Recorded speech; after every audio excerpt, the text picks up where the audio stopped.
Guys, ano yung pinakamalaki nyong isda na nakuha dito sa tidal fishing? Hulaan ko, yung mga nahuhuli nyo, mga 100 lang, 130 yung pinakamataas, di ba? Para lang sa kaalaman nyo, itong current na Abyss Collector, ang pinakamagandang oras para makahuli ng malalaking isda. Ang technique lang dyan, paikutin mo to ng matagal, katulad ng pagpapaikot niya sa'yo. Bakit? Hindi, ganito yan. Bago nyo i-strike, dapat sakto dun sa may pinakadulo, yung sa may dilaw. Yan, ganyan. Ay, ba't ganun?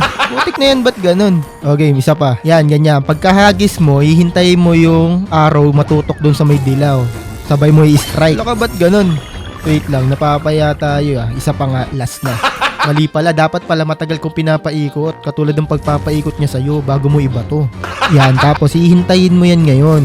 Paglapit ng isda, ayun, sakto may red. Yun, sakto. Putik ka, hatak, hatak, hatak, hatak, hatak. Oh, reel in. Kinamay. Oh, kanan, kaliwa, kaliwa. Oh, reel in ulit. Kata. Kinamay. Tagal ng combo. Ang lakas ng kalaban, min. Oh! Ano to?